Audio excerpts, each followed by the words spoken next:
What up, what up, what up, what up, what up, what up, what up, what up? What's good, people? What is up? What is They went from the fourth level of hell and sent us down to the seventh level of hell. Why? Because then you got Kwanzaa pulling out her titties. The whore pulled out her titties. And these whore bags over here started feeling and fondling on her tits. Mike. I don't have it to do with you. Girl, you can go over there, rant and rave. Girl, you can shake all your rainbow bright hair all you want, dear one. I'm not doing this. I'm not doing this with you, dear one. I'm not doing this with you, dear one. I don't have nothing to do with you, and I'm done. Baby, you can scream my name from the rooftops from now till Jesus come back. I'm done after this. Introduced to Tick's meat. Do you see what I see? Did y'all really let Hello Casting Wardrobe? Y'all let him roll up out of wardrobe with these fans on, giving us all of this, thinking we were not gonna see it. We have been waiting with bated breath and anticipating all season long for the slightest glimpse, and y'all just put it out there this episode in all of its magnificent glory. Listen, that young man said, "Baby, you ate on this first date. You giving up the cooch on the first date, okay? Or you gonna run me my coins? Run me my cooch or run me my coins? Run me my cooch or run me my coins? Run me my cooch or run me my coins." That's our new theme song. That is the new song. Listen, somebody need to put a beat to that. Run me my cooch or run me my coins. Run me my cooch or run me my coins. That's what y'all got going on. Called out Sandcastle. Sand, bitch. Ow. Oh my God, it was so funny, girl. Ooh, baby, listen, let me tell you something. This shit started to turn into the precursor for some gay porn. That's what I thought it was. Because Big T is getting all, the voice starting to go deeper and get a little more wet and moist and sentimental and all this shit. And it was real gay at this point. Like, I thought the bitches was gonna, I thought Lil Durk was gonna turn Big T around and do him like he did Uncle Cliff and do the grease it up with City Lou and ran right in there. It's not a coincidence that Big T started off the conversation by trying to find out if Lil Murder was fucking Mercedes, which he found out he's not. It's also not a coincidence that he would start talking about prison. Why? Because the bitches was probably fucking in prison. Girl. Uncle Clifford, you better go get your man. Big T got plans for that. Well, he had it on look like something Big Bird vomited up or something like that. Like, I did not like it. That Big Bird couture he was going for, it did not work. Like the pastor of a gay mega church on Easter Sunday. Okay, it was way too much sequins. He had on way too much makeup. Baby, his face looked like Iyanla Vanzant's neckline. Okay, just way too much makeup clumped in everywhere on his face. Get it together, sweetheart. And you're a big girl, so that gives you a whole lot of canvas. So that was a whole lot of makeup, honey. Yeah. Rico looked like he was auditioning to be one of the three kings, or he was auditioning to be the main character on Jesus Christ Superstar. Girl, Wayne, did you have on a blue thong or a blue G-string or something? If you did, I want to see it. Get me up in my DMs. I do want to see if you have a blue thong or a blue, jock strap or something like that. I'd love to see it, dude. Anyway, but I liked it with the turtleneck. Now, Troy.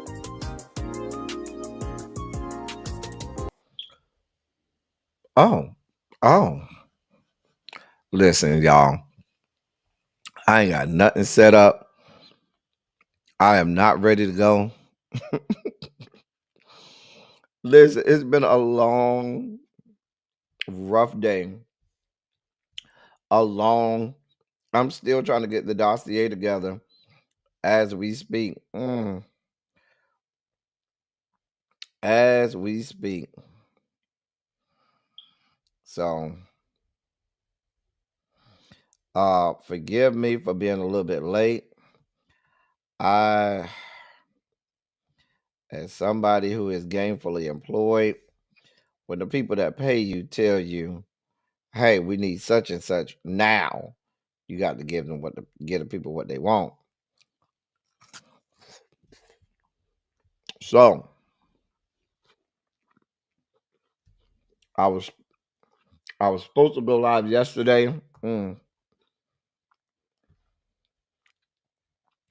Unfortunately, my travel, I was supposed to be back earlier. It didn't work out. Ain't nothing going right this week. Y'all give me a moment as I'm putting this on a community wall. I didn't set the live up until the last minute. I'm still putting the last couple stories in the dossier. But we here. What's going on? What's going on?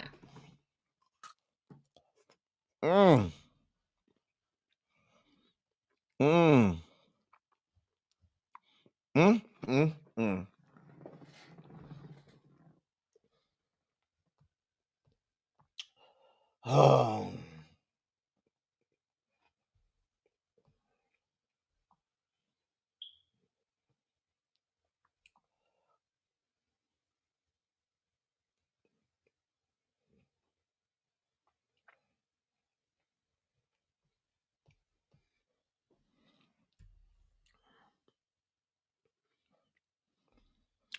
All right. I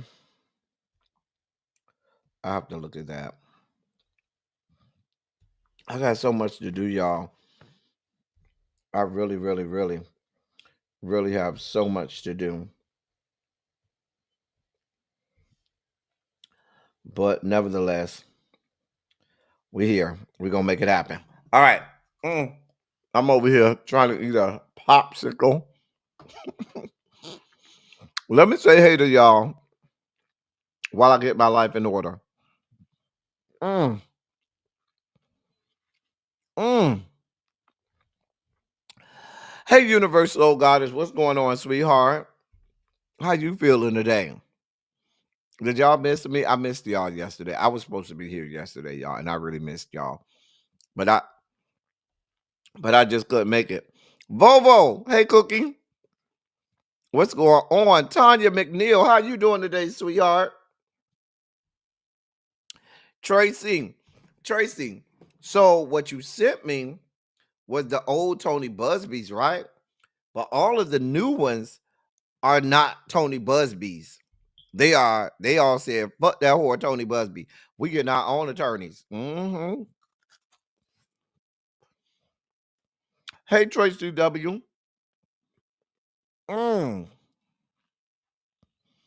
Hey, Green Girl.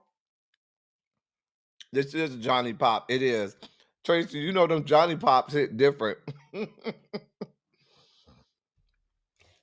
Them Johnny Pops be real good. Hey, Miss Shorty B. Pinky Tiki. Lil Baby. You off today, Lil Baby? Hey, Tanya Boo.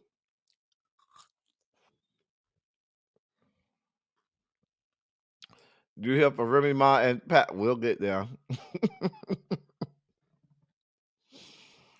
Harold. Hey. Hey. Hey, Harold. Angela. I am not practicing for anything, sir. I'm biting this, and I wouldn't bite if this was practicing.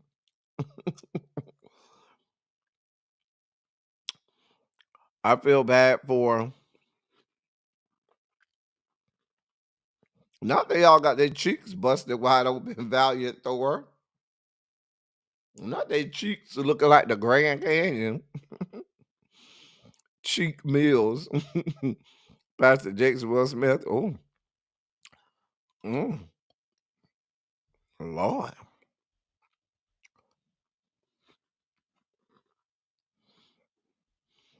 Everything is okay. I just been so busy, Harold. Like today, I just didn't have enough time for nothing. Like it's just not enough hours in a day, okay? So I feel rushed. Oh, okay. Okay. You off and you back on the grind tomorrow. All right. Mm-hmm. Montrez, what's good, bro? What is up? Did you miss me yesterday, Montrez? Did you miss me? Somebody hit your car mirror. You know, people just be doing all kinds of shit and then they just drive off. People ain't shit. Child, I have a Fanta peach. I felt like some soda today, so we're gonna drink this Fanta peach and dare somebody to say something.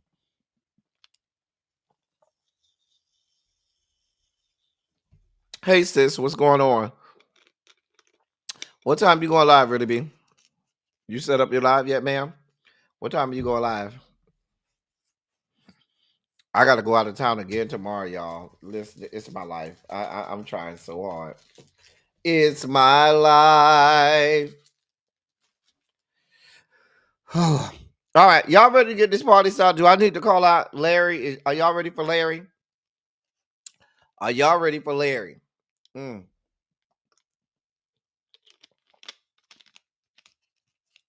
Larry, you setting it up now? Okay. You see, I didn't even start yet, really. But you see, I ain't even got started yet. You process this as Fago Peach? No, it's not Fago. It's Fanta. Fanta Peach. Check my email. Okay. I did, Madeline. Thankfully, she had enough decency to stop. Her reason was she thought she could fit in between a, you know what?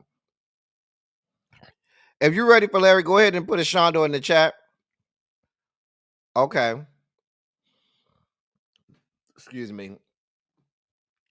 Hey, Uncle Jay, what's going on, young man? Hold on, let me see.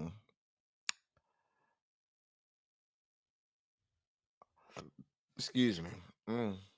Okay, so this is the new one. Oh, okay.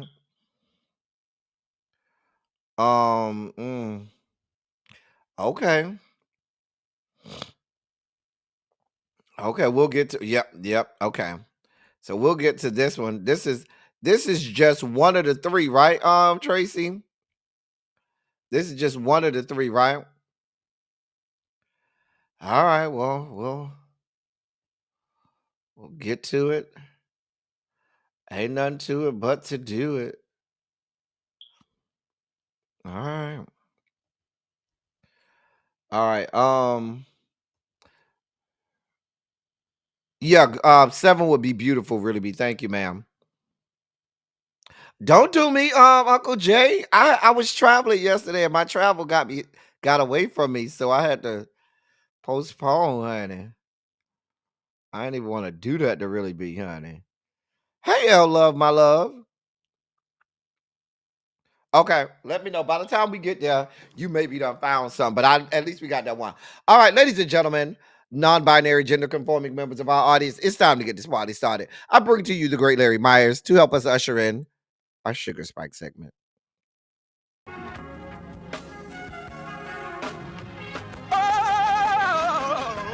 Oh God.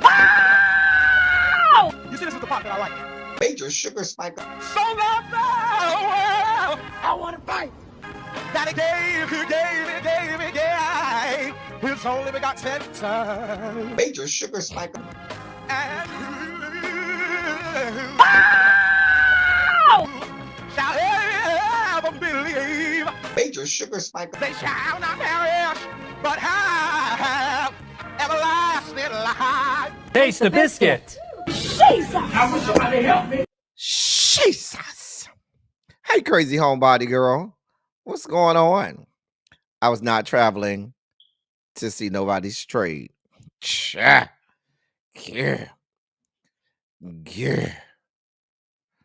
Did Jason slide up in here? There go Jason. Hey, Jason, I didn't even see you slide up in here.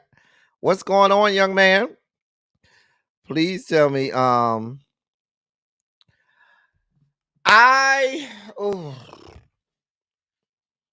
You really want me to do Miss Mace? I had her in the dossier and then I took her out because I just don't have the. Do you want me to put Nancy Mace back in here? She gets on my nerves. I promise you, she gets on my nerves. I'm gonna have to do Nancy Mace. Because she had that man arrested, and now they're saying that it may not have been what it was. It's a whole mess over there. Harold, I want to wait till this whole shakedown with the with this her having this man arrested, her having this man arrested because we still it's a mess over there with Nancy Mace. If I get a chance, I'll cover it. Really, B gave me a couple extra minutes. Okay, you sent me all three. Tracy. If not, if I don't get to cover it today, Harold, I got you though. But the reason I'm waiting, Harold, is I'm waiting for all of the chips to fall into Nancy Mace. Now, if you want me to cover Nancy Mace and her being the bully that she is, trying to make it where trans people can't go to the bathrooms, that's a different situation. But there's a new situation where she said that man accosted her, and coming to find out that the man probably didn't, and she done got this whole man arrested and stuff like that. That's a whole goddamn mess. Hey, Xavier. So which one are you talking about? You talking about that one, Xavier, where she got had that man arrested? Paul, I had a long day today too. Child, Trade kept you all day today, Paul. Child. Hey, Amber. Child. Oh, I ain't see that, Harold. Now that part I ain't see. Send that to me, Harold. Because I didn't have that story, Harold. Now. That story I did not have.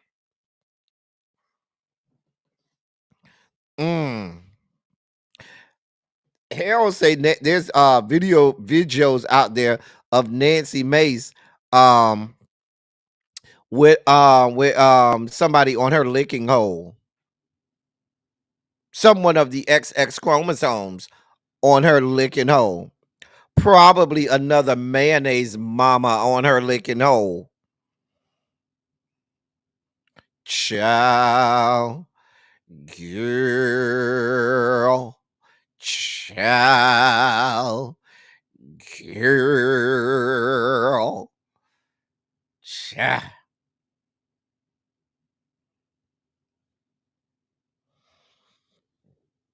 Hold on for a moment, y'all. Let me get all of this stuff that Tracy just sent me. I'm gonna need that for later on in the live. Hold on for a moment.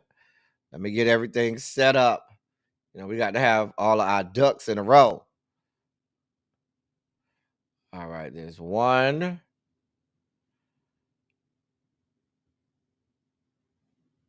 All right, there's two. It's too big. And then there is three. All right, so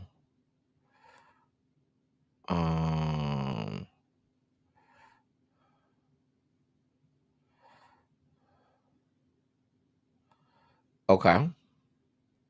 I hope I got them all. I hope I got them all correctly. Anyway, oh, hold on. Let me make sure.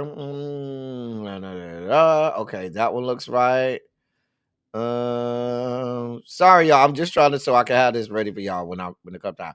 Okay, that one is good. And then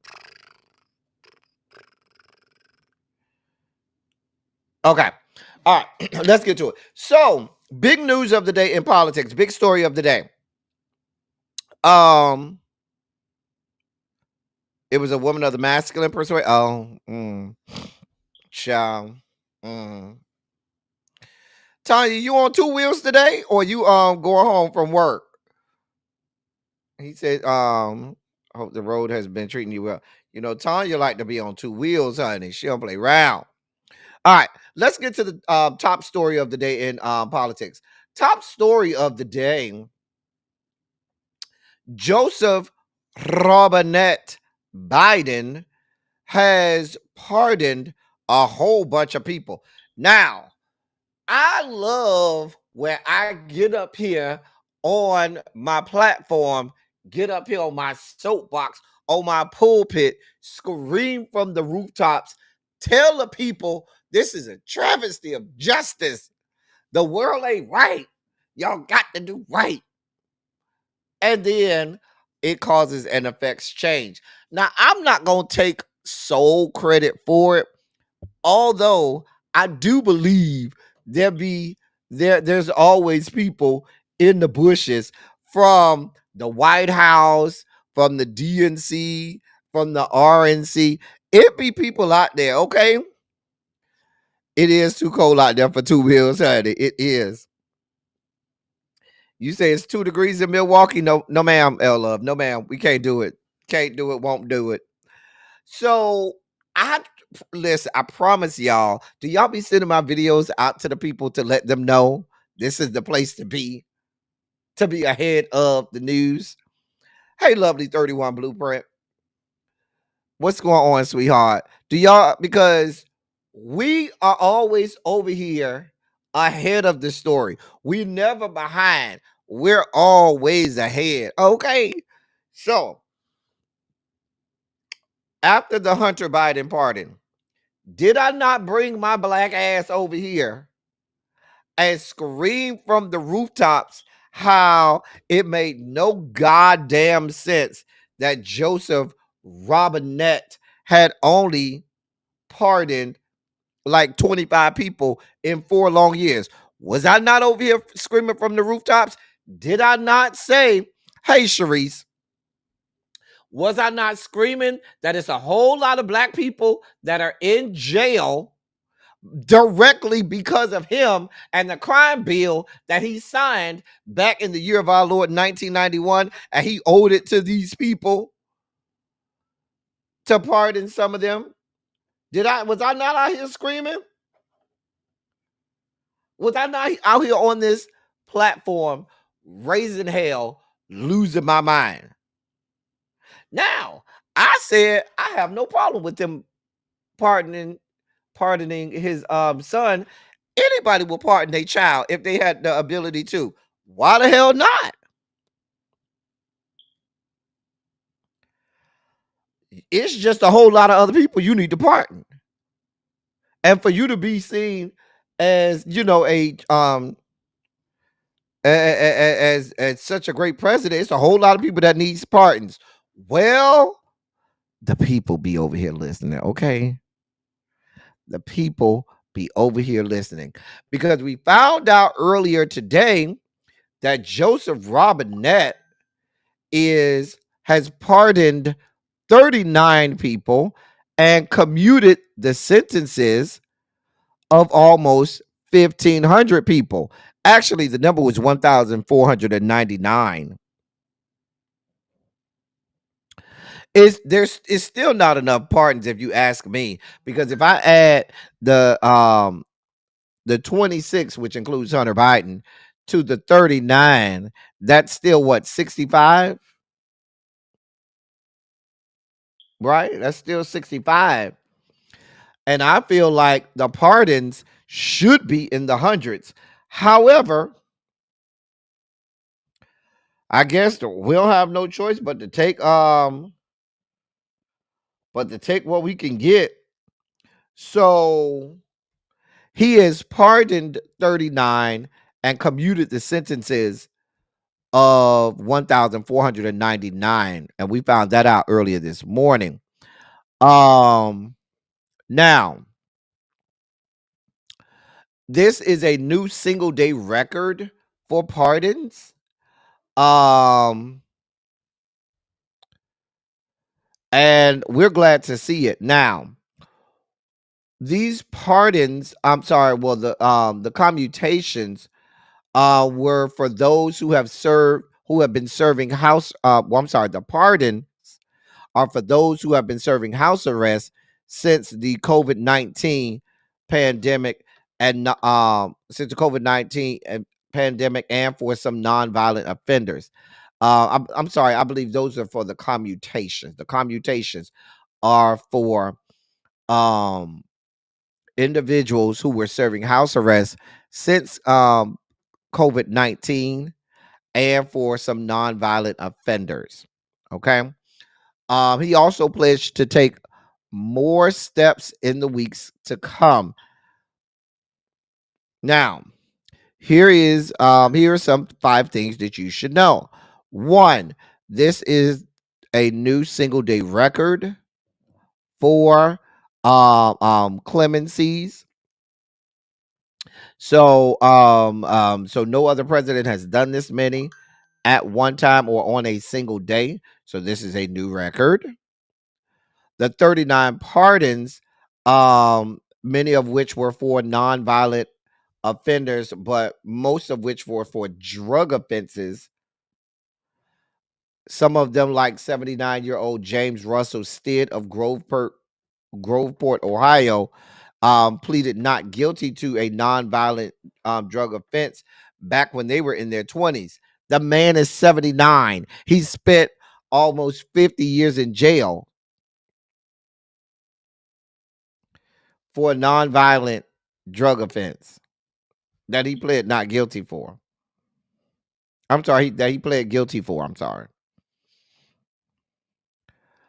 Many of the people pardoned are seen as upstanding community members.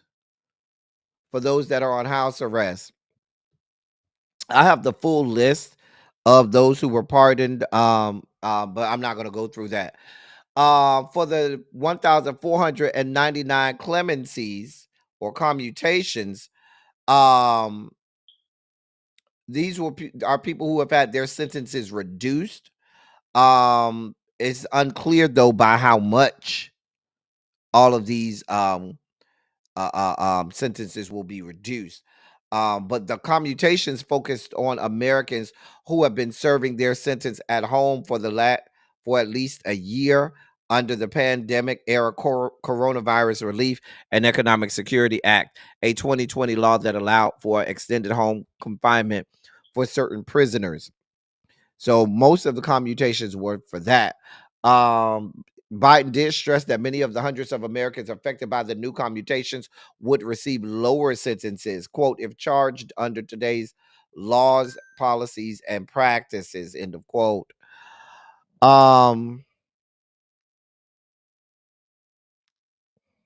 Up to today, he had only issued 135 commutations before today.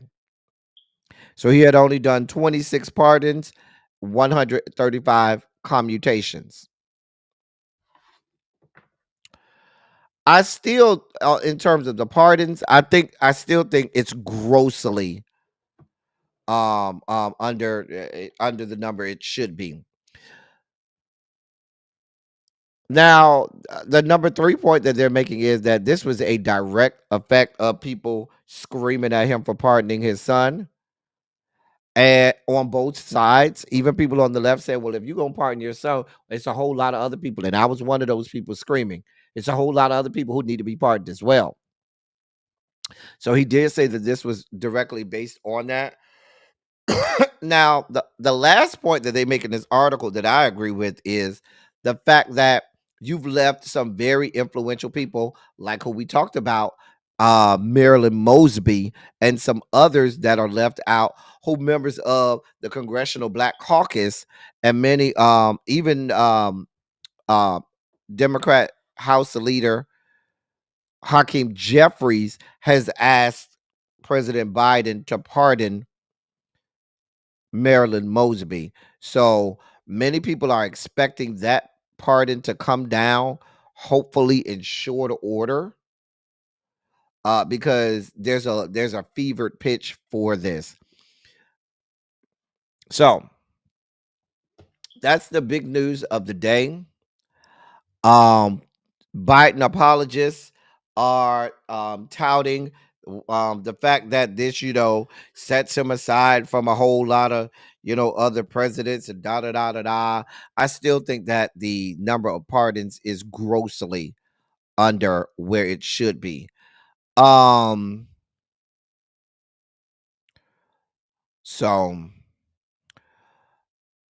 hey, Ravine. Now I don't know how they got to the 1,499 and not just 1,500. I don't know. Don't ask me. It does. I haven't gotten that information. Mm. All right. In more news, so this one affects Biden as well. I haven't heard a lot of people talk about this, but this is something that we that I do want to break down because it is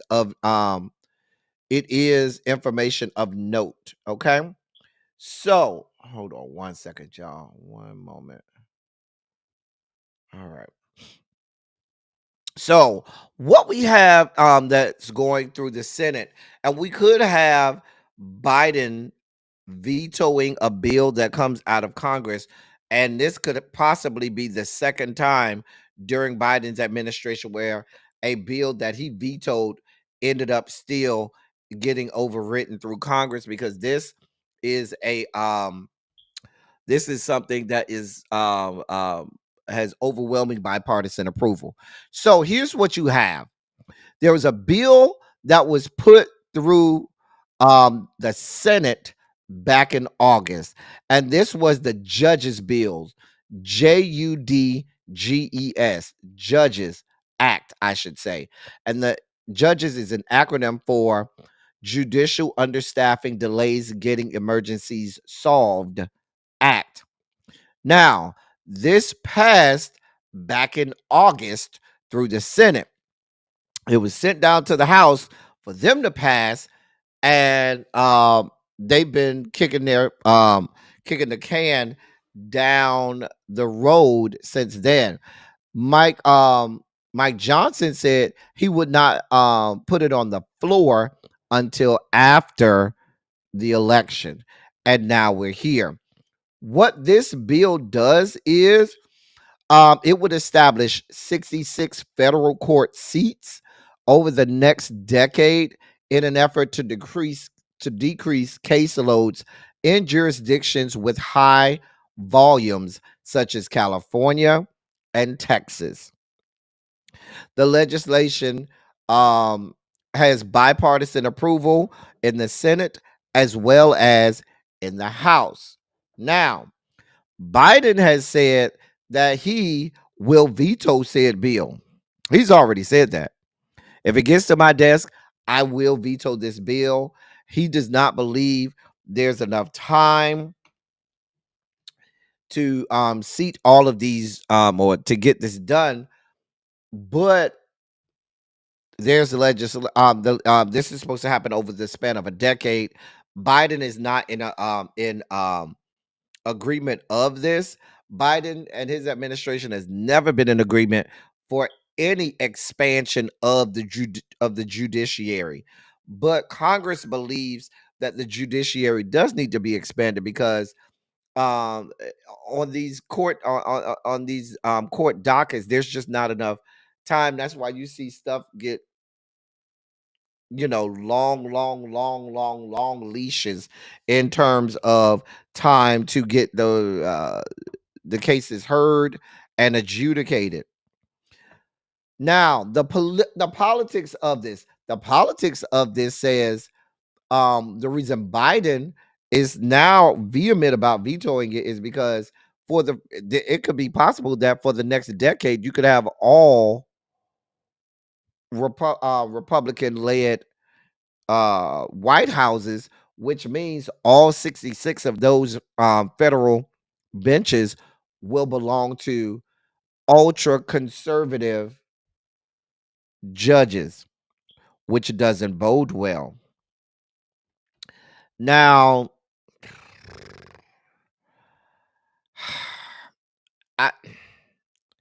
I hear you. But Biden said that he would veto it back in August, which I thought was a bad idea. However, now that we're here, I understand it now. But back in August was not the time for you to say that, Biden. He's still holding firm to that. But the White House is saying that with just a few weeks left in the 118th Congress, there's a lot of key issues in the legislation that should pass, that should be worked out, and there's just not enough time. It doesn't matter. It made it through. It passed. He's going to veto it. Congress has come back and said, we have enough votes to override your veto. That showed to me, if I'm being political, Biden, that shows you how raggedy the Democratic Party is. Because I guarantee you, there's no way, if this were Donald Trump and the Republicans said, we're pushing this bill through, and Donald Trump said, I'm going to veto it, there's no way I could see Republicans even entertaining overriding a Trump veto. Not the Republicans overriding it, over doing anything to override it. But now you have Democrats that are lockstep and key bipartisanship with Republicans and going to override the veto of their Democrat president. And I'm not saying that's a good or a bad thing, but I'm just telling you the difference in the two sides. That's the point that I'm trying to make. The difference in the two sides. So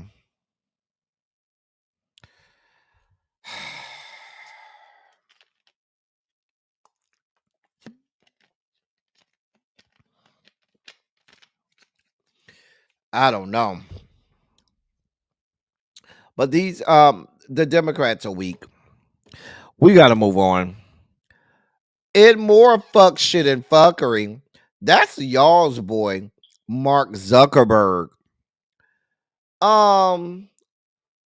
The story is he's donating $1 million to Trump's inauguration fund. Well, I shouldn't say him personally, but the company Meta, parent company of Facebook, Instagram, and Threads. Meta is donating $1 million to President-elect Donald Trump's inauguration fund, if you should need them. This comes just weeks after Mark Zuckerberg went and met with Donald John down to the Mar-a-Lago. A Meta spokesperson has confirmed this.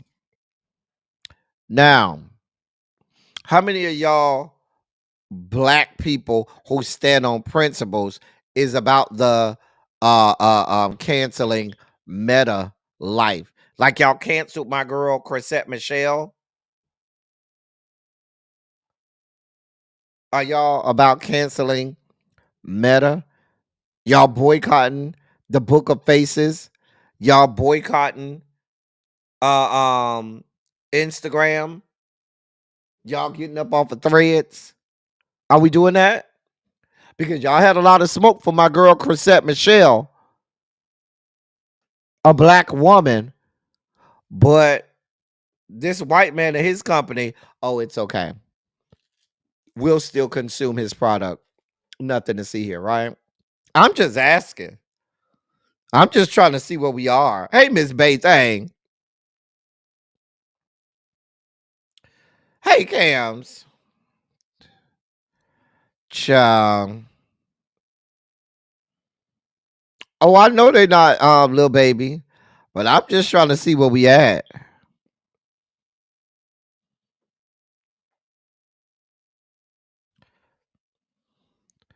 Chum.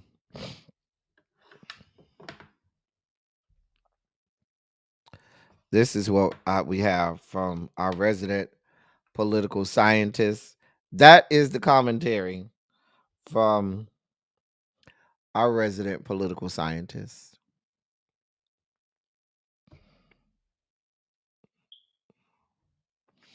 Antonia, I'm trying to tell the people, they out here boycotting people, canceling people, saying, oh, we ain't buying no more of their music. We gonna make sure they feel it. Where's that energy?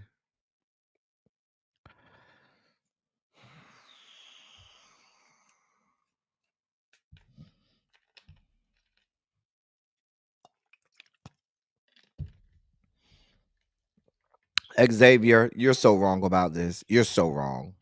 You're very wrong. Very wrong about that, Xavier. You are completely wrong. Completely. Ciao.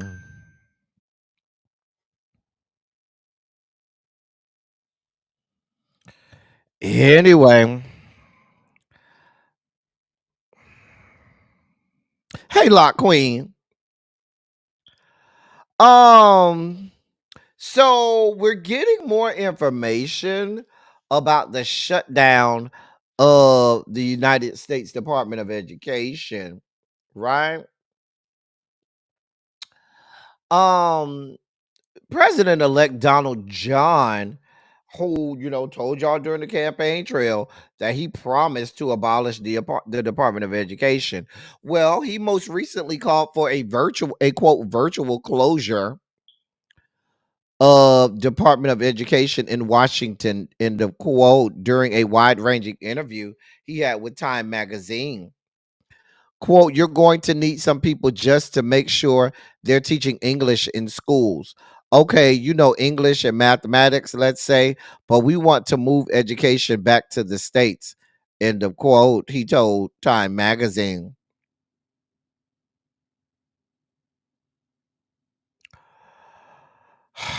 He went on to say, we will drain the government education swamp and stop the abuse of your taxpayer dollars to indoctrinate America's youth with all sorts of things that you don't want to have our youth hearing. End of quote.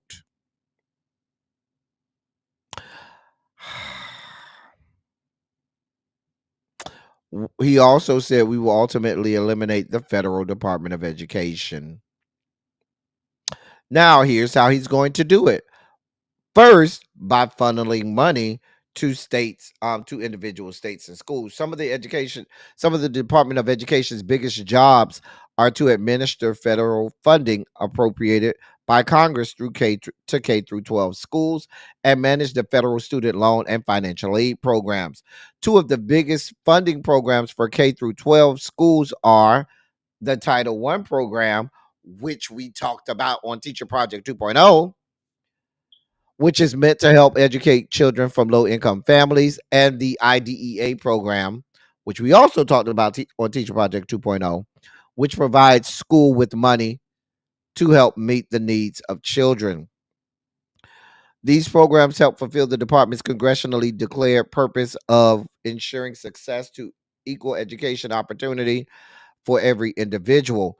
Together, these programs provide K through 12 schools with around 28 billion with a B dollars a year.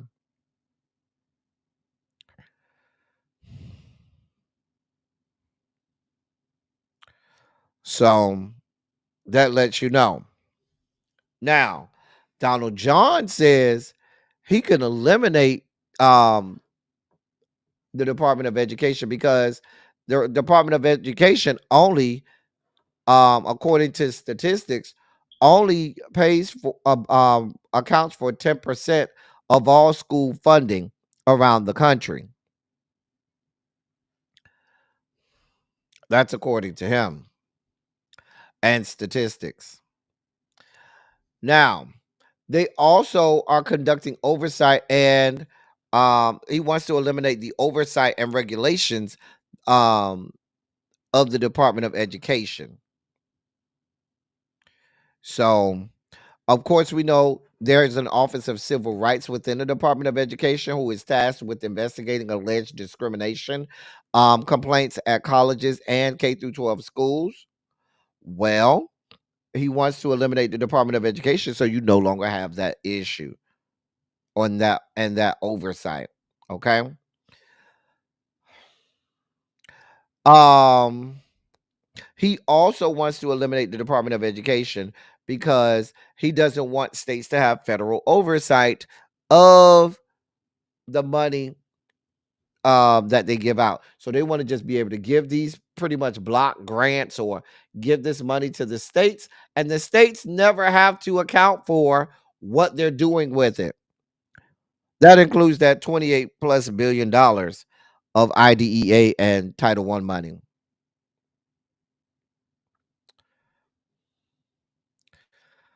Now, this still has to be approved by Congress. Who knows how that's going to go, because Congress ain't shit right now. Let's talk about the Dems being weak and feckless. The Dems being weak and feckless. That segment of the program. So we have Christopher Wray here.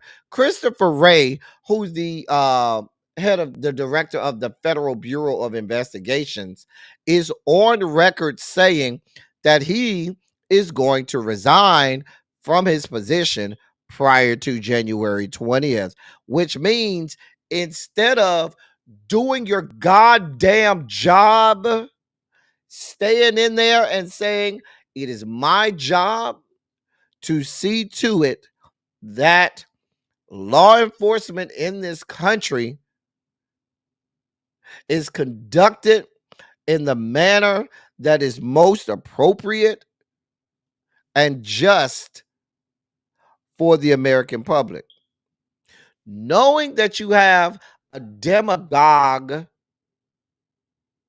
about to enter the White House and he is putting one of his acolytes and sycophants into that seat, rather than you grow a pair of fucking balls and saying, you're going to have to fire me. You're going to have to just fire me. You said, oh, nah, I don't want that kind of smoke. Let me get out of Dodge now because I don't have that kind of energy. I don't want that kind of smoke. Everybody running now. Everybody's running now. So you got Christopher Wray, who, mind you, was appointed by Donald John Trump, saying, oh, no, we ain't worried. We, you know what?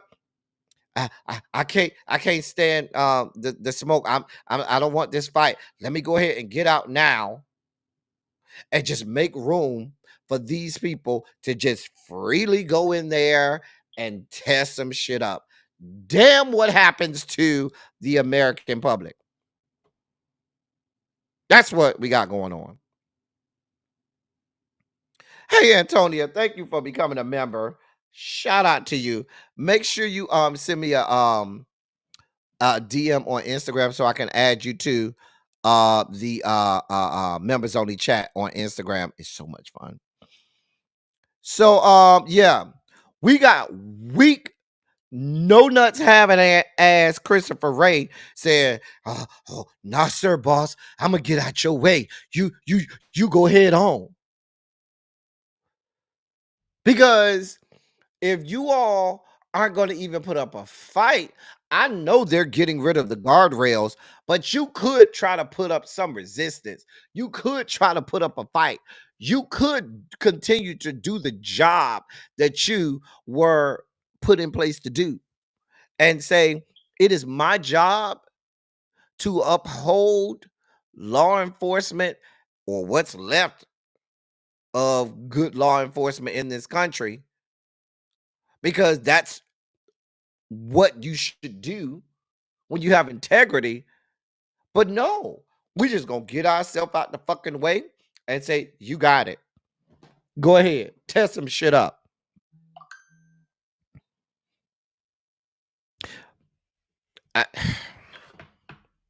Mind you, directors of the FBI get 10-year appointments. Why? Because they're not supposed to be governed by an individual president, or they're supposed to be nonpartisan in their position and what they do. It's not supposed to matter who's in the White House. What's supposed to matter is the fact that you uphold the federal law enforcement. But we don't want any parts of that. No. It's Bohica, right? Christopher Wray, Bohica. Bend over, here it comes again. I mean, because if it was me, your stinking ass, I would have sat right there. I'll be over here doing my job on January 21st. If he wants to fire me, let him do it. But until such a time, I have a job to do, because the American public is depending on the FBI. But no. Feckless. Weak. Where the fuck is your nutsack, sir? Oh, you chopped them off yourself with a serrated knife, put them on a silver platter, and are now in the process of handing them over to Donald John. I can't with these people. Let me move on. Benny Thompson, who chaired the House Special Committee on January 6th, well, and that's my frat brother. I love him to death. However, everybody running scared. Everybody saying, oh, well, he said he coming after everybody who went against him. So let me try to take cover. Let me try to protect myself. So Benny Thompson is on record saying that he'll take one of those preemptive pardons from Joseph Robinette if he's giving it out, because he believes that Donald John and the new attorney general will come after him for being the head of the special House Special Committee on January 6th. I'm not, listen, what happened to having a pair? Because if it's me, I, as a sitting member of Congress, I would tell them, baby, do your big one. I had a fucking job to do. I did my goddamn job. And I'm not going to walk around here looking over my shoulder like, "Oh, are they coming for me? You see them coming?" No, I'm not doing none of that. If you coming, I'll be right here waiting in my office because I have a job to do. I'm just saying. The citizens of the great state of Mississippi elected me to serve, and I will be here serving with fervency and zeal. Now, if you coming, you better come right, because I am a sitting member of Congress and I have access to every lawyer known to man. Bring it, bitch. That's what I would do. But all of this, everybody running, everybody scared, everybody like, oh, well, he coming after us. We need help. We need protection. Nah, I got this. We good. You think so?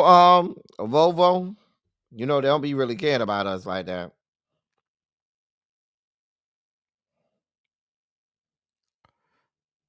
Oh, he a little too dark for to get. You said he a little too dark to get that preemptive pardon.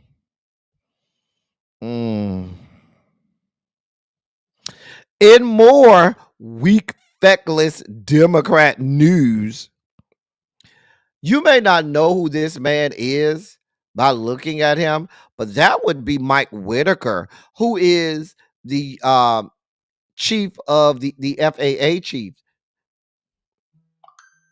That's the Federal Aviation Administration. So he's chief of the Federal Aviation Administration.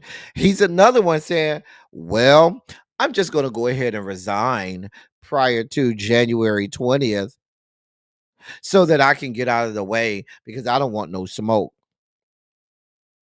So now, instead of you all saying, nope, somebody got to stay in position, somebody got to hold up the fort, somebody got to hold it down. Y'all just said, fuck this, I'm gone. Y'all go ahead and touch some shit up. I don't care. I don't care. We just everybody's resigning before we get out of before he comes in office. He ain't even got to do nothing. The man said boo, and you bitches running for the hills, scared as fuck. Y'all the first hoes getting killed in the goddamn horror movie. See, this is the weak, feckless shit that I'm talking about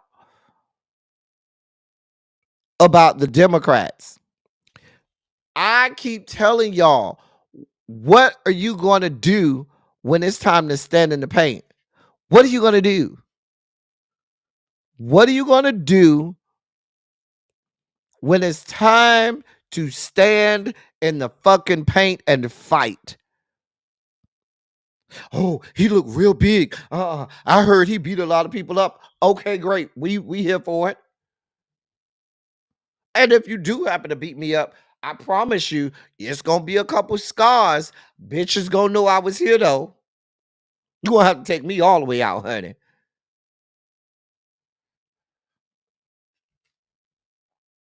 I mean, y'all ain't gonna put up no fight. Y'all just gonna say, here's the keys to the kingdom. Tear some shit up. We're not gonna put up no fight. This is how I know there will be no resistance from Congress. None. Even in the media, you have all of the people that are supposed to be holding up the left side, they're all falling. All of them are crumbling. All of them are going to kiss the ring. The MSNBCs of the world got people going over there to kiss the ring. You got institutions like TYT crumbling under the pressure. This is the moment where those of us on this side, we got to stand up.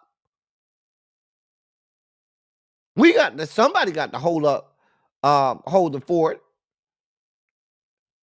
Everybody bitch made. Everybody ain't got a set of balls on them. I'm just saying. But this is what we got going on.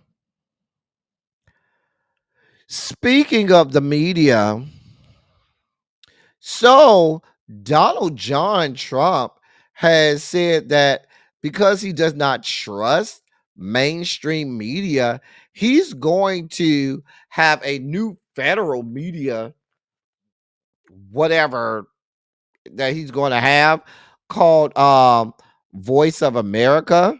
And the person that he's going to have directed is going to be Carrie Lake. Here's what he said on social media.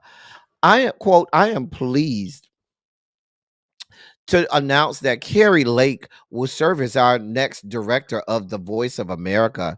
She will be appointed by and will work closely with our next head of the U.S. Agency for Global Media, who I will announce soon, to ensure that American values of freedom and liberty are broadcast around the world fairly and accurately, unlike the lies spread by the fake news media.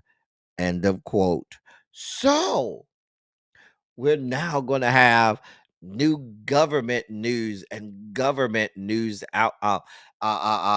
cable outlets, just like all of the authoritarian dictatorships around the world.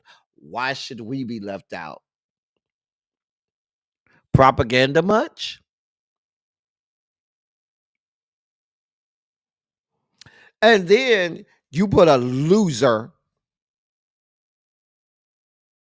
Everybody who can't win shit but slurps from his pubic hairs, they all get appointments. This is what we got going on.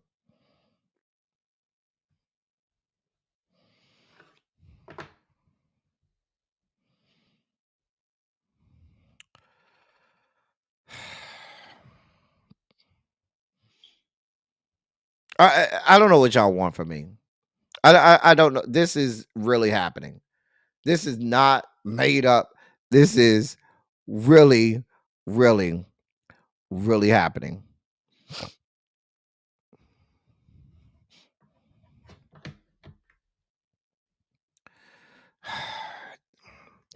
I don't know what y'all want from me. In more news, that's Tom Harmon, right? Or Holman, Harmon, Homan, Ho-ass man, whatever his name is. So that's your, new border czar that's coming, right? Well, here's what he has to say about the upcoming deportations that are coming in January after the inauguration. Quote, we're going to start right here in Chicago. If your Chicago mayor doesn't want to help, he can step aside. But if he impedes us, if he knowingly harbors and conceals an illegal alien, I will prosecute him. End of quote. And that's what he said while speaking in Chicago at a holiday party.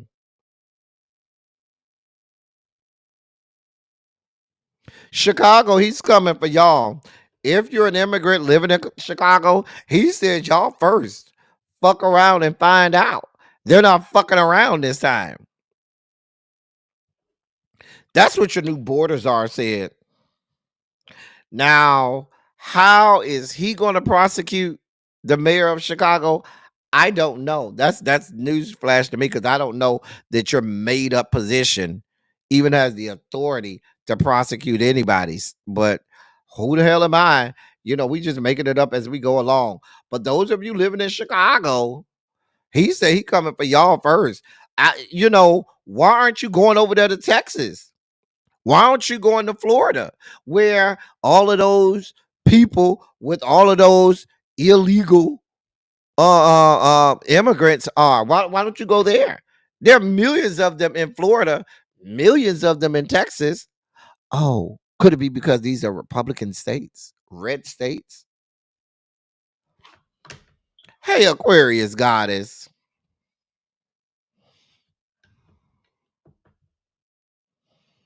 Child, they be hating on Chicago so bad.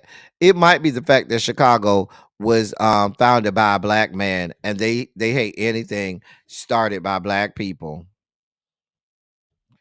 That's a whole nother story. I'm just saying. You want Canada to cut off the electricity? Oh, tell us how you really feel. Moving on, I got in my last sugar spiky story. I have an update on this story. Kind of upset about this update, but it's still an update nonetheless. Let me give you this update on this story. Now we've been reporting on this story um about Sheldon Timothy Harrington. That's the guy on the right who is charged with the murder of Jimmy J. Lee, who you see on the left. And we reported on this story. We talked about it. We talked about how you go back and look at the old videos about how the police found him and so forth. Well, a mistrial has been declared in the ongoing murder case of Outgate University of Mississippi student Jimmy J. Lee, who you see on the left. The long anticipated trial for the high profile 2022 case temporarily ended Wednesday when jurors remained deadlocked after nearly 10 hours of deliberation. The group was unable to conclusively convict Sheldon Timothy Harrington, who you see on the right, age 24, on either capital murder, first degree murder, second degree murder, or manslaughter by culpable negligence, nor could they find him conclusively not guilty. Harrington is still charged with capital murder, which is a killing committed with another felony, and remains out on his $250,000 bond. He faces life in prison if convicted, as prosecutors are not seeking the death penalty. Prosecutors have not announced whether or not they plan to retry the case through the Oxford police, though the police department said in a statement that its quote commitment to finding Jay Lee remains steadfast and our department will not waver in the pursuit of justice for him. End of quote. Lee, who was 20 at the time of his death, went missing from his student housing complex in Oxford early on the morning of July 8th, 2022. And we went down the timeline. We talked about everything. We talked about how Mr. Harrington was this, church going man that wouldn't dare want to be seen with Jay. We went down, we chronicled that whole story and told you the whole thing and how he killed him and took him into the woods, if you remember that. But once again, no justice for black people. No justice. No justice for black people. So, another mistrial. Well, let's delve deep into the dossier. So, in the Diddy news today, we got 3 new cases. Now, in these 3 new cases, you should know none of them come from the law offices of one Mr. Tony Busby.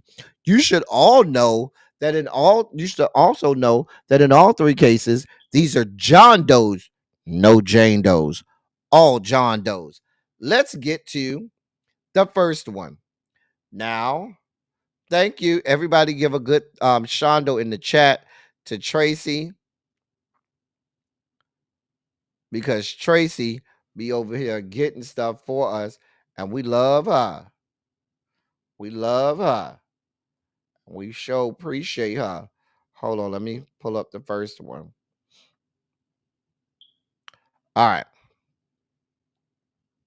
So, let's make this big. All right. We're going to skip through all of the preliminaries, but this is the first John Doe. This is John Doe number 1, okay? Here are the factual allegations. Upon information and belief, plaintiff met defendant Sean Combs in or about 2020 after plaintiff was introduced to Combs by one of his associates. Between 2020 and 2022, plaintiff fell victim to one or more criminal sex acts at the hands of Sean Combs and his associates.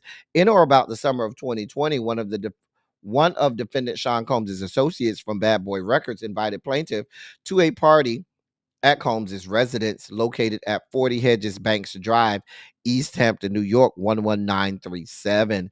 In or about the summer of 2020, plaintiff then flew from Florida to New York City in order to attend the aforementioned party. When plaintiff arrived in New York, he stayed at a hotel in Manhattan, New York for one night.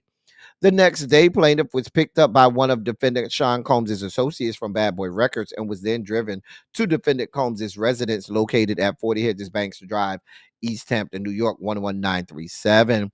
Once at defendant Sean Combs' Hampton house, plaintiff began socializing and drinking alcohol with Sean Combs and his associates from Bad Boy Records. Soon after, plaintiff began feeling ill and subsequently lost consciousness, not being able to remember much of what happened after consuming the beverage.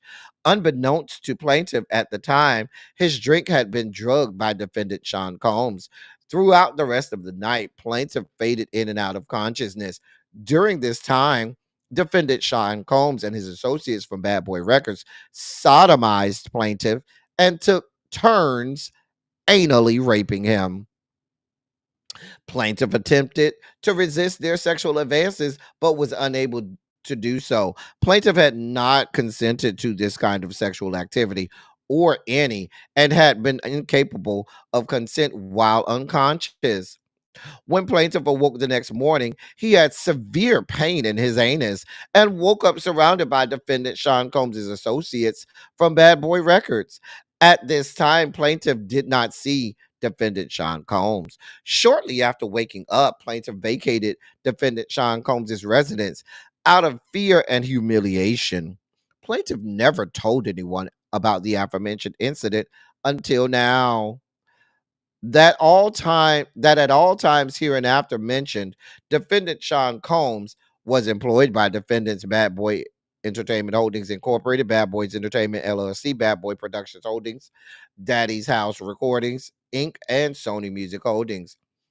That in it. Let me see if there's anything else that we need to concern ourselves with. No. Nope. Nope. Nope. Nope. Nope. Nope. Nope. Nope. Nope. Nope. Nope. Nope. Nope. Nope. Nope. No, no, no, no, no, no, no. Nope. So those are the allegations from the first John Doe. That's John Doe number 1. Let's get to John Doe number 2. All right. So here's John Doe number 2.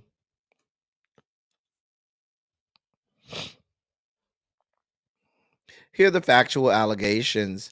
Plaintiff met defendant Sean Combs in 2019 at a nightclub known as Marquee, New York, located at 289 10th Avenue, New York, 10001. The plaintiff was able to meet defendant Sean Combs because plaintiff's because plaintiff's friend Andrew was a club promoter with connections in the music industry.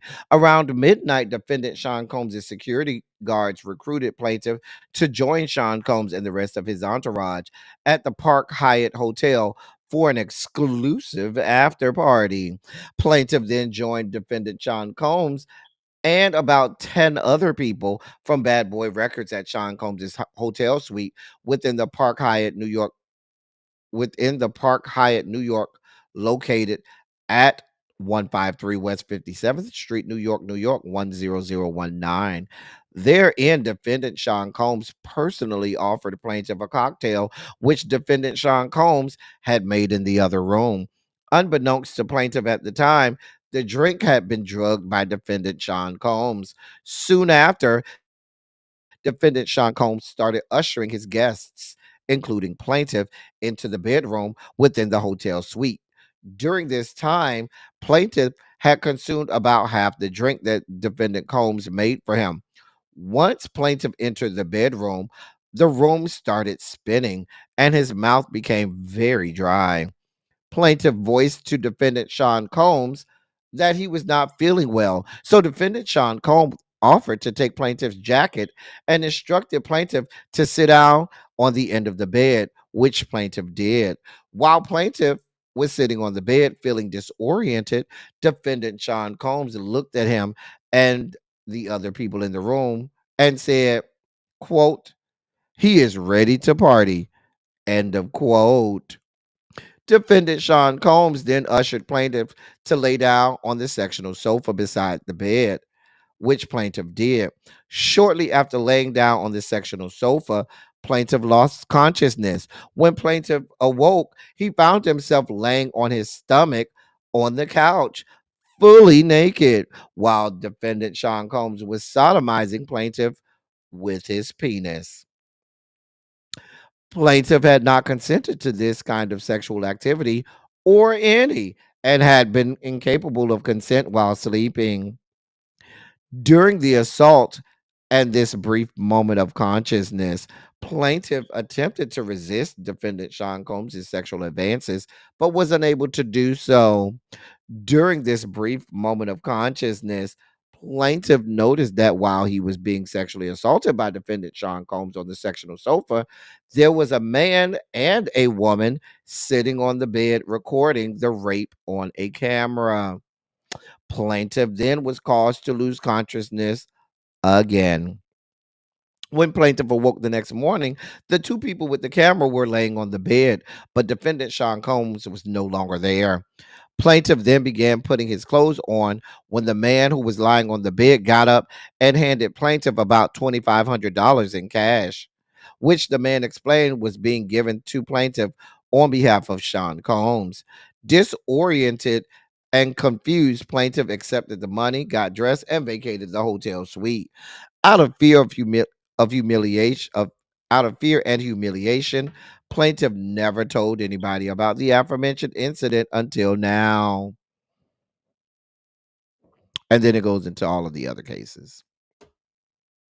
And that is John Doe number 2. That's John Doe number 2. Let's get to John Doe number 3. Here are the factual allegations. Here are the factual allegations for John Doe number 3.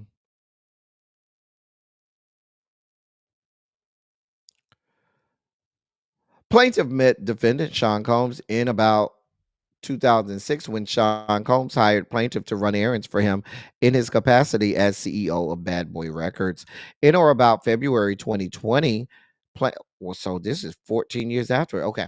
In or about February 2020, plaintiff set up a meeting with defendant Sean Combs through Combs' assistants to discuss missing job payments.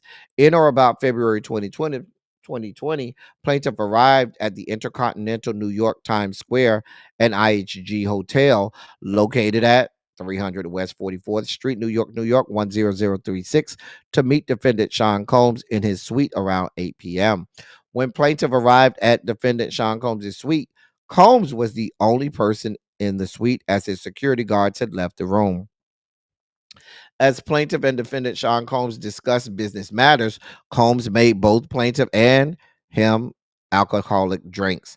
Unbeknownst to plaintiff at the time, the drink was drugged by defendant Sean Combs in a way that made plaintiff excessively tired. After voicing this to defendant Sean Combs, Combs suggested that plaintiff lay down on the couch and take a nap, which plaintiff did.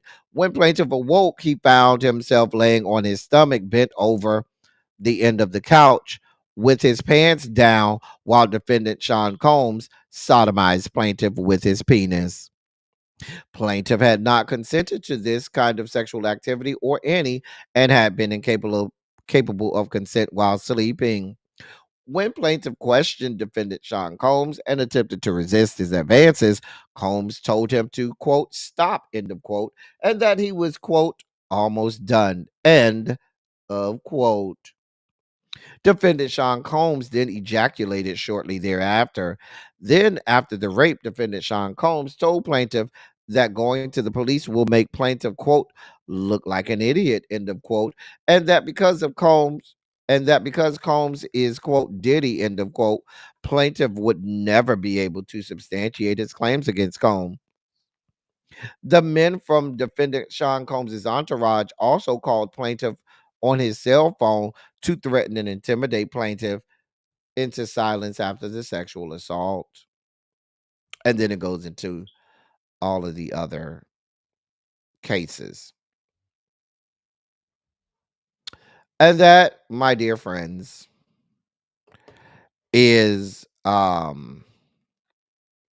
the factual allegations for all three of the new cases against Sean Combs.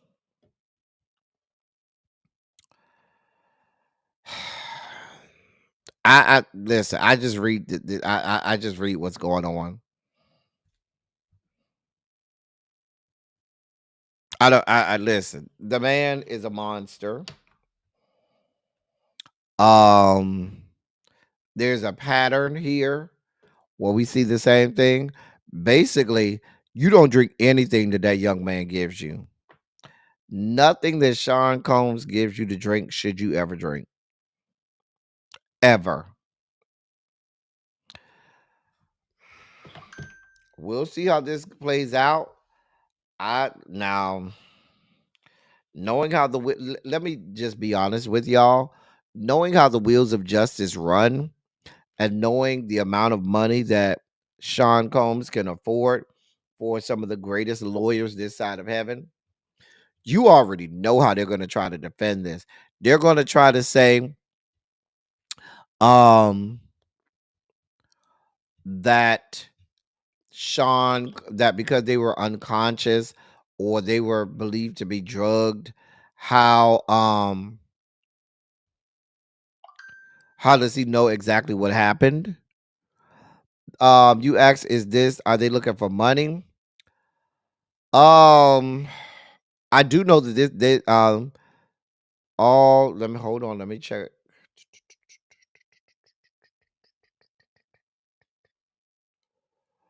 All three have been filed with the Supreme Court of the state of New York.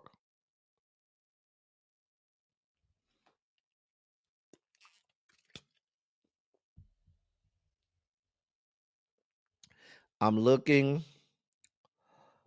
These look like criminal complaints. I'm not a lawyer, but these do appear to be criminal.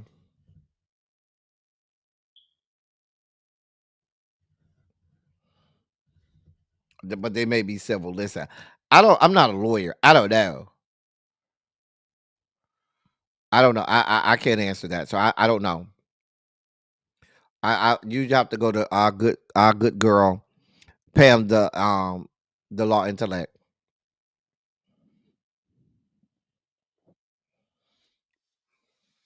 Do you think he will try? It was consensual. He may, but I could see them, Xavier, trying to say, well, If you were unconscious, how do you know what was going on?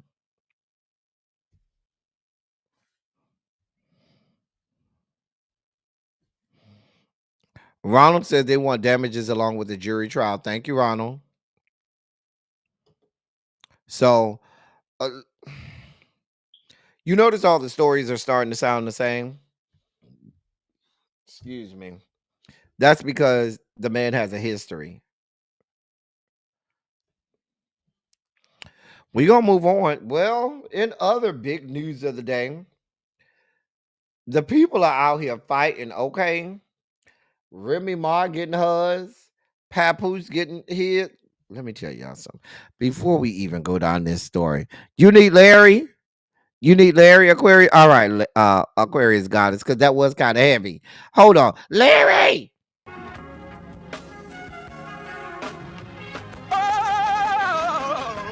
Oh, God. You see, this is the part that I like. Major sugar spike. So loved the world, I want to fight. That he gave his only begotten son. Major sugar spike. And shall ever believe Major sugar spike. they shall not perish, but have everlasting life. Taste the biscuit. Jesus! I wish somebody help me. Well, the people are out here fighting. Do you hear me? They are out here getting it down. Do you hear me? Getting it down. Hold on one second. Hold on for a moment, y'all. 1 second. Hold on for a moment.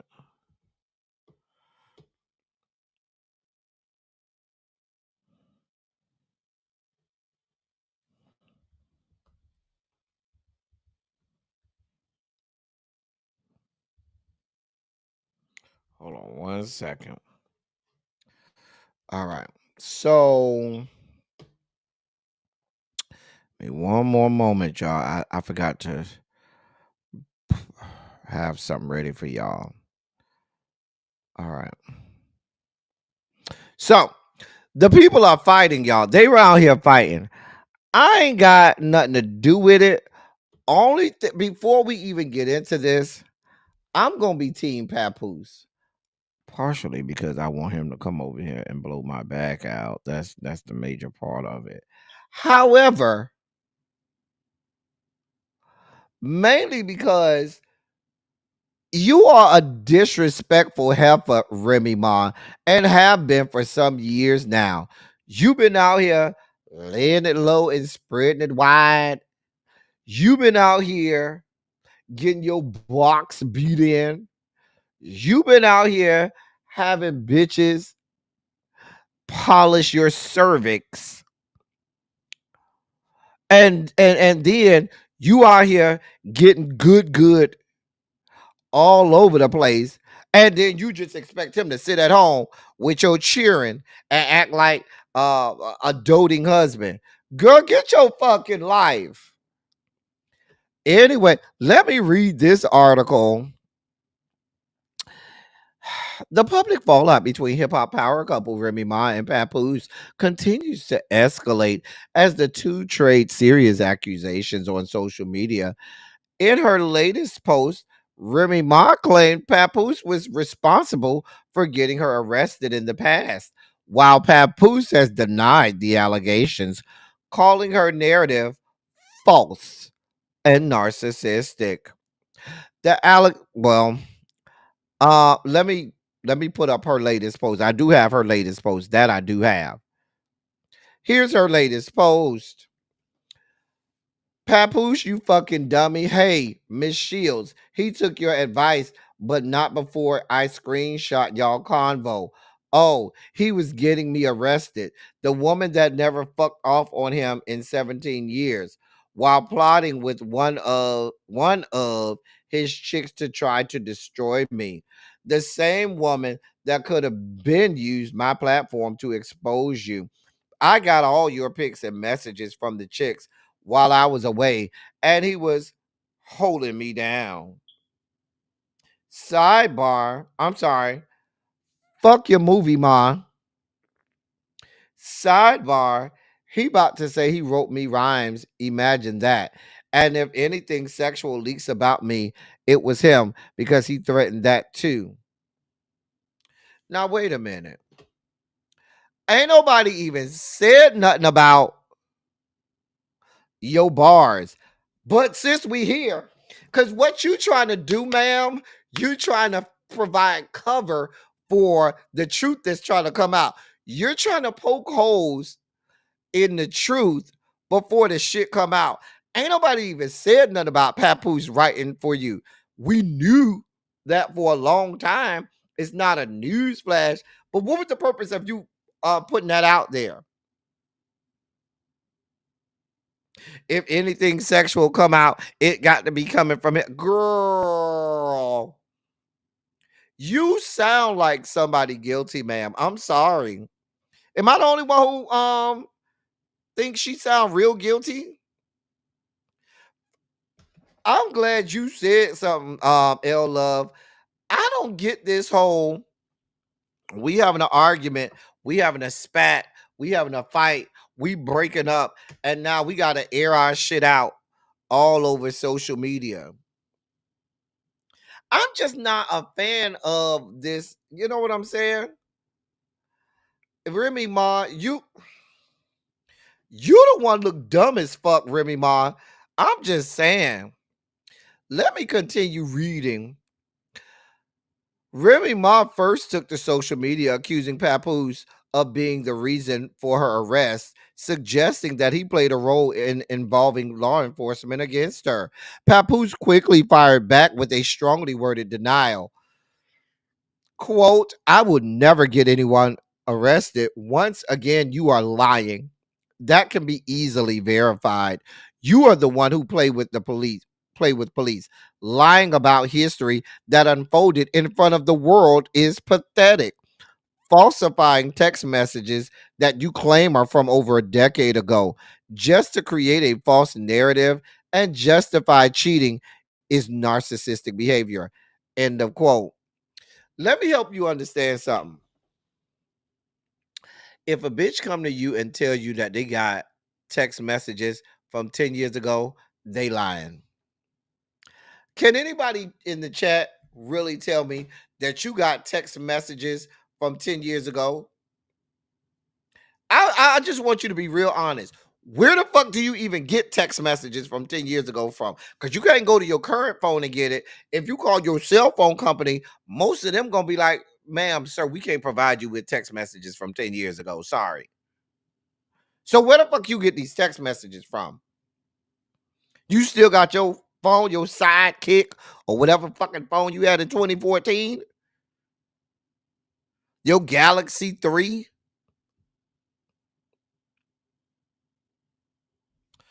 I'm just saying.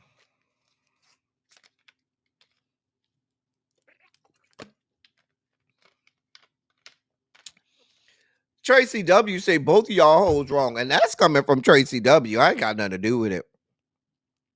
That's coming from Tracy W.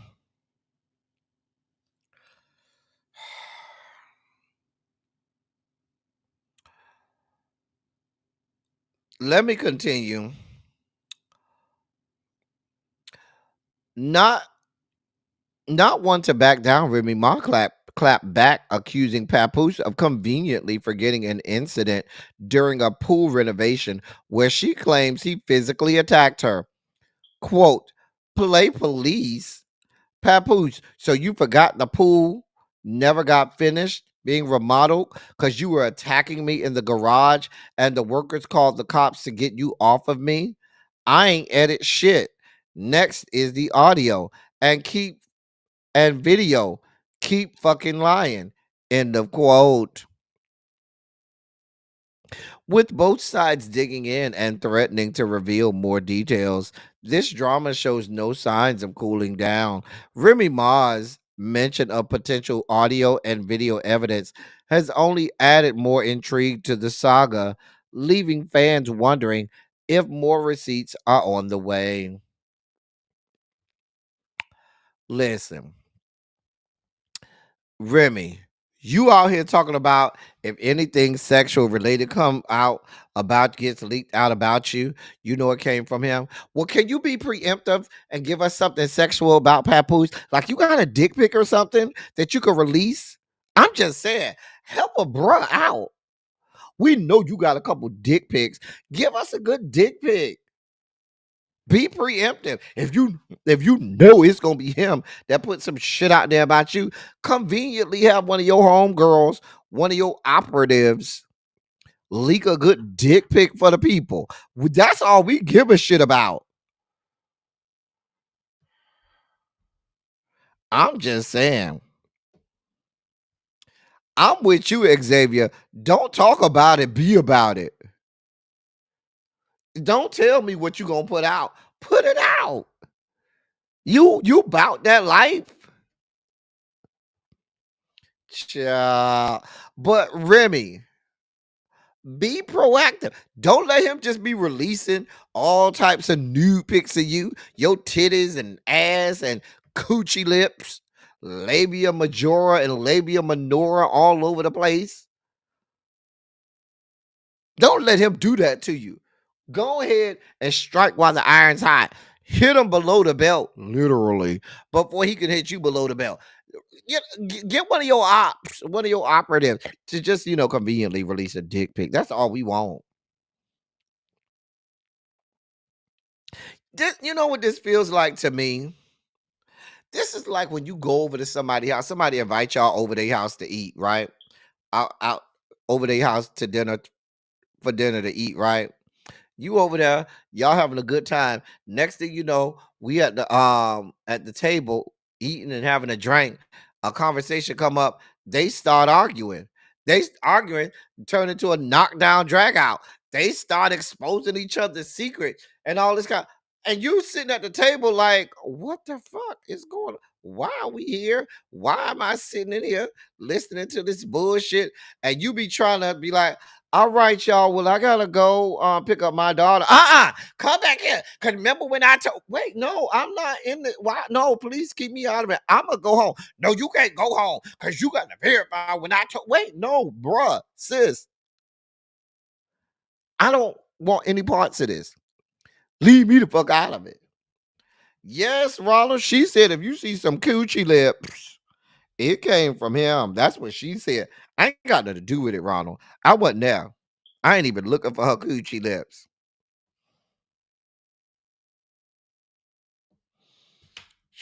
You say it started because somebody brought up what they did in 95. Well, what did they do in 95? I'm just saying. Well, what happened in 95? Try to wait, I'll let this young man Papoose blow my back out. The unsightly things that Papoose would be able to do over here. Child, you don't even want to know. Unsightly. Cure. I think that's the whole story, y'all. Am I missing any parts of it? I don't know. Papoose supposed to be with some boxer lady named Clarissa Shields. We know Remy Ma been cheating on Papoose left, right, and sideways.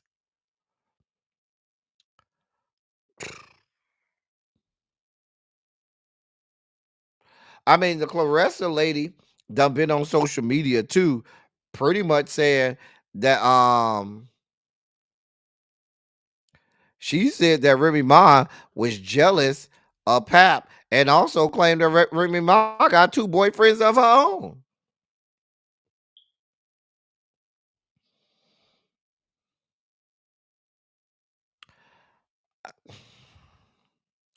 I don't. Listen.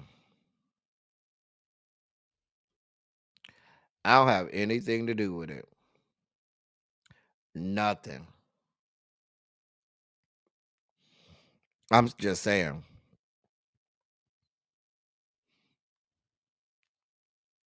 She got a movie coming out about her life. I mean, why do we need to know her? Why?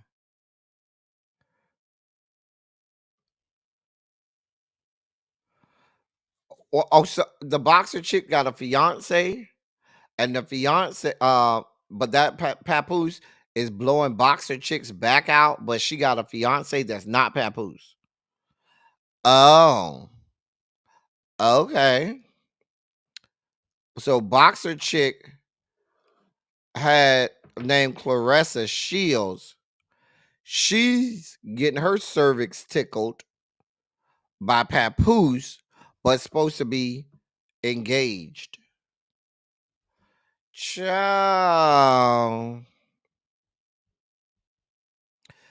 Papoose is not that old. Let me see. How old is Papoose? Let me see. According to my quick Google search, he's 46 years old. That ain't old. That is not old. How old is the Clarissa lady? So, see how old she is. Uh, she's 29. Mm. Hey, Jay Parrish. Don't be talking about. Oh, I'm just going to my seat. Put your finger up. You late to class. Where you been? What's going on, Jay Parrish? Um, listen, y'all. Y'all talk to me when a dick pic come out, and then I might give a damn. I mean, you sound like a jilted ex-lover. Remy Ma mad because he giving that good sweet dick to somebody else, and you know how good that dick is too, and you know how good he was to you. You had a good man, Savannah, with some good dick too, and now you mad because you can't have it no more. Girl, you ruined that on your own. Go on over there and get that other raggedy ass dick you was up on. I did see his meat, Xavier.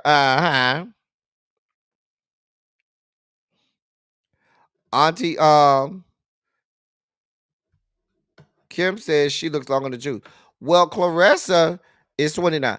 Now, Remy Ma, she's in her 40s. I know she in her 40s. But Clarissa is 29. She do look like a hard 29, though. She do look like a hard 29, though. I'm just saying. I'm just saying. Anyway, that's all I got for y'all. I don't know. Listen, y'all call me when Remy Ma leaks them good dick pics. Man, we need you to know the assignment. We need the dick pics. Stop playing with us. Go with God. There's a y'all that like these little Stanley cups, you know, these little expensive ass cups and shit. They real expensive. Well, the brand the Stanley brand of these expensive cups are real popular right now. Well, you should know they're recalling 2.6 million of those mugs. Stanley, the iconic drinkware brand, is recalling 2.6 million travel mugs in the U.S. after receiving nearly 100 complaints of lids detaching, including reports of burn injuries requiring medical attention. The recall affects the Stanley Switchback and Trigger Action stainless steel travel mugs sold in various sizes and colors. The U.S. Consumer Product Safety Commission announced the recall on Thursday, that be today, urging customers to stop using the affected mugs immediately and request a free replacement lid. According to the recall notice, the lids can loosen or detach when exposed to heat and torque, posing a risk of spilling hot liquids. The company has received 91 complaints globally, with 16 from U.S. consumers, including 2 burn injuries. Worldwide, 38 burn injuries have been reported. So the recalled products are the Switchback 12-ounce mug, the Switchback 16-ounce mug, the Trigger Action 12-ounce mug, the Trigger Action 16-ounce mug, and the Trigger Action 20-ounce mug. The mugs manufactured in China were sold between 2016, June 2016, and December 2024. That's now. So if you bought one of these mugs from June 2016 to now, it's being recalled. These were the ones that if you purchased them at Walmart, Targets, Dick's Sporting Goods, Amazon, and other places. So everywhere, anybody who bought one, yeah. Prices range from $20 to $50. Listen, here's my question. Here's my question.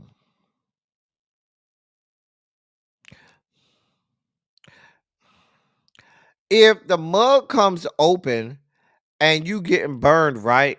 Burned to the point where you need medical attention, how the fuck was you gonna drink whatever was in the fuck that mug? Like, I understand if you got some real hot coffee, you know what I'm saying? It spill on you, you might get a little, it may, burn a little bit.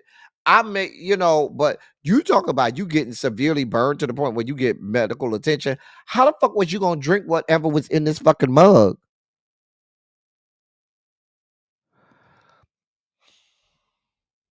You got 10 of them, Universal Goddess? 10? Girl, you'll be fucking off. Girl.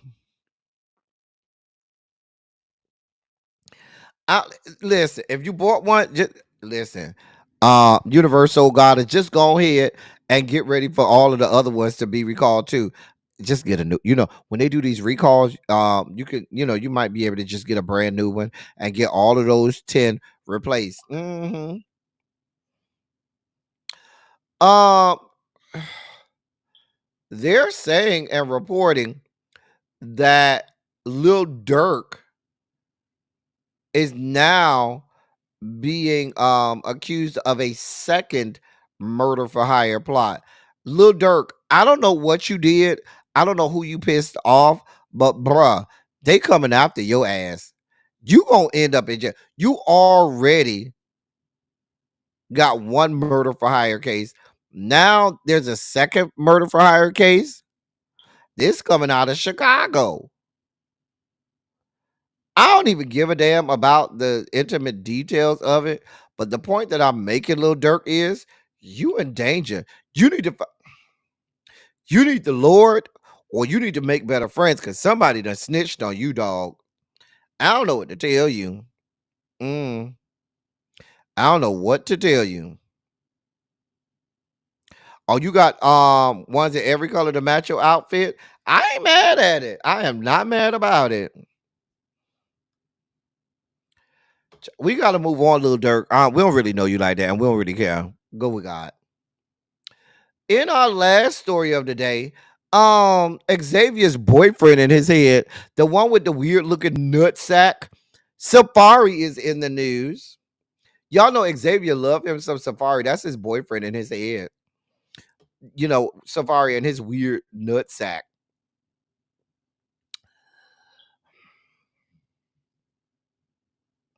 Well, Safaree Samuels is in the news responding to you people calling him a deadbeat dad. Safaree Samuels says he hasn't seen his kids in 4 months and reflected on his co-parenting relationship with Erica Mena during an interview on the All Things Keisha Kaur podcast. In doing so, he explained that he's waiting on the court to settle custody arrangements and also feels uncomfortable picking them up from Erica Mena's house. Together, the two share a son, Legend, and the daughter, Sapphire. Quote, I want it to be like, okay, if it's Fridays, I pick them up from school. Then Mondays, I bring them to school. And then it's like, okay, that's what it's going to be. End of quote. Now he said that to the shade room. He added that the length of time since he's seen his children does bother him. Additionally, he fired back against accusations on the internet of being a deadbeat dad. He said, quote, I really don't let it get to me because I know what's really going on. And deadbeats ain't paying what I'm paying in lawyer fees. It's so expensive. And I hate it so much. And I just want it to be black and white. Hey, look, let's just let it be this. The only people that are benefiting from this are the lawyers. End of quote. Here's my problem, Mr. I'm not a deadbeat dad. You notice, sir, that everything that you're saying centers around you. I don't see a lot of space, effort, energy, talking points around the children. I don't hear you saying, I ain't see my kids in 4 months and this shit is tearing me up, but I don't want, but I know the nature of the relationship. I've really been, or you said something like, I've been really trying to set up where my sister goes over there and picks my kids up because I don't want the interaction with my ex, but I miss my son. I miss my daughter. I miss hanging out with them. You all focused on, I got to pay all of these monies for lawyers. I got to pay all of this. I'm surprised he ain't say I'm paying all this money in child support, even though we know he said that um some time ago. You don't give a damn about them damn kids because people who really give a damn, they don't give a parents I know, they move heaven and earth for their kids. That's what they do. While you out here selling prosthetic penises in the shape of your dick, you could be out here trying to make arrangements to get your kids, okay? You don't sound like somebody that gives a damn about them kids, sir. Because there are ways for you to see your kids that don't involve you going over to her house.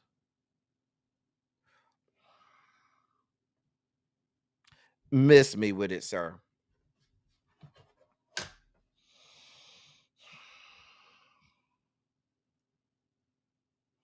Oh, we know exactly what it is, little baby. You hit the nail on the head right there. That is exactly what it is. He ain't shit. He ain't shit now. He ain't never been shit. He ain't never gonna be shit. The bitch ain't shit. I'm just telling you what I know. I'm just telling you what I know. Now listen, that's our show for today. That is our show for today. I'll be back on Monday. I will be back on Monday. We'll be back on Monday. I'm about to go get me something to eat. I feel like I want me some. Should I go get me some crabs, y'all? Should I?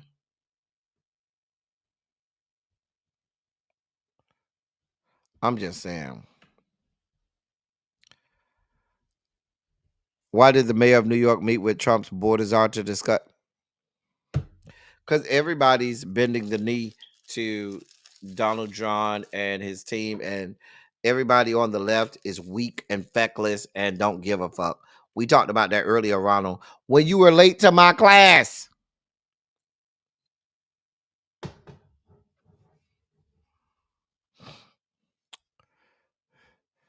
I think I'm gonna get me some crabs, little baby. You're probably right.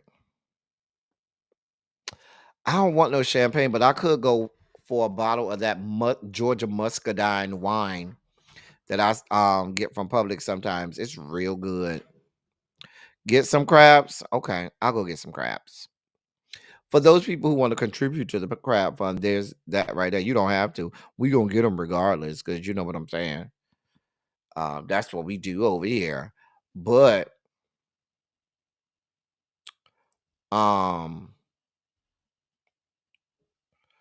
if you want to donate to the platform, there's ways to do it right there.